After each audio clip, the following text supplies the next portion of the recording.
Imagine being hated by an entire kingdom. Imagine being sentenced to death by poison. But instead of dying, you wake up 300 years in the future.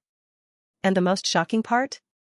In this strange new world, she meets a man people don't call human, they call him a monster.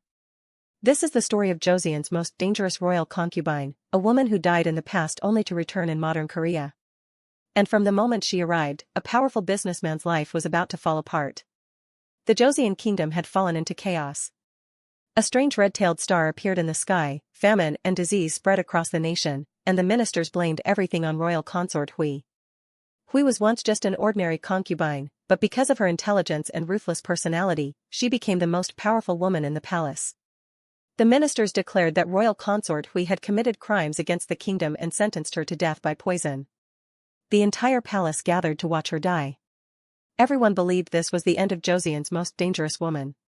But the most shocking thing was that there wasn't even a trace of fear on her face. Even while standing in front of death, Hui calmly smiled and said that flowers blooming in the snow are the most beautiful of all. Pride still remained in her eyes, as if she had no intention of losing. When the guards ordered her to drink the poison, Hui exploded in anger. She shouted that her only crime was being born with a low status. And if fighting to survive was a sin, then everyone in the palace was guilty too. Hui refused to drink the poison and openly rebelled against the entire royal court. At that moment, she wasn't just fighting for her life, she was fighting for her dignity. And then something terrifying happened. The sky suddenly began to change. Snow started falling in the middle of summer, and moments later, the sun disappeared completely. Everyone in the palace panicked. It felt as if even the heavens refused to accept Hui's deed. Then suddenly, everything went dark. When Hui opened her eyes again, she was no longer inside the Joseon palace.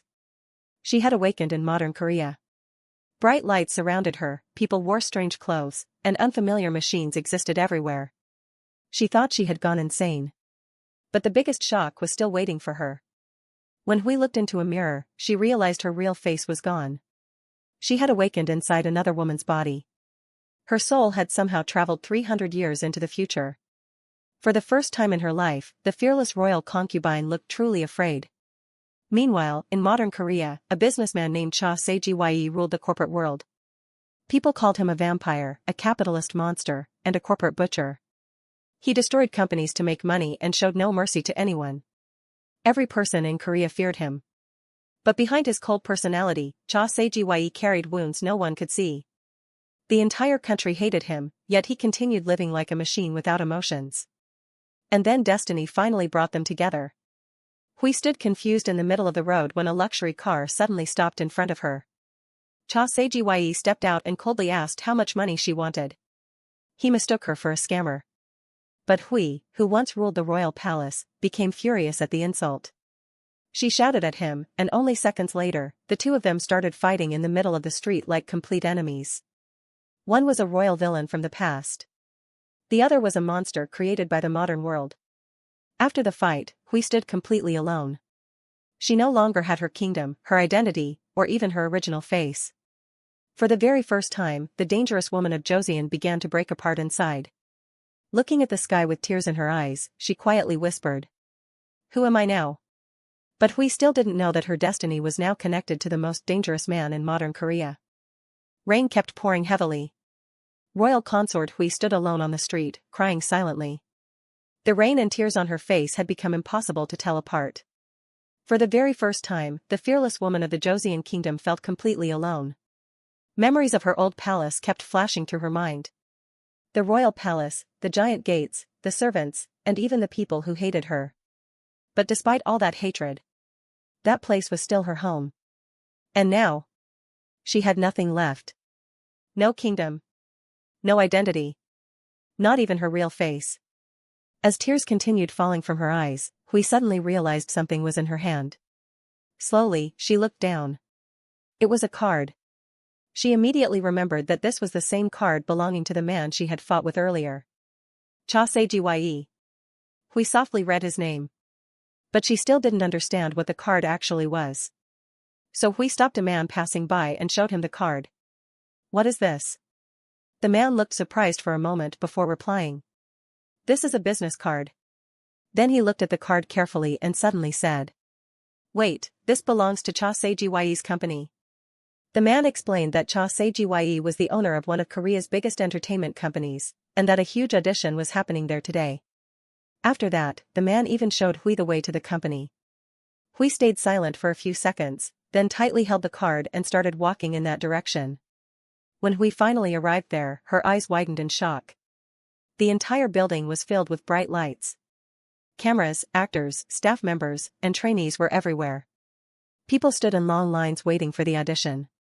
Everything in this modern world still felt strange to Hui. Then suddenly, a voice came from behind her. "So you even came here too?" Hui turned around. It was Yoon Ji-hyo. The same actress Hui had met earlier on the drama set. Ji-hyo looked Hui up and down before mocking her. She sarcastically said that after creating trouble on set earlier, Hui had now come to ruin the audition too.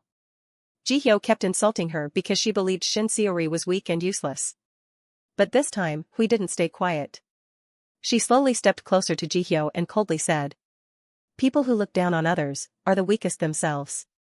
Ji-hyo immediately fell silent. She couldn't understand how this girl had suddenly changed so much.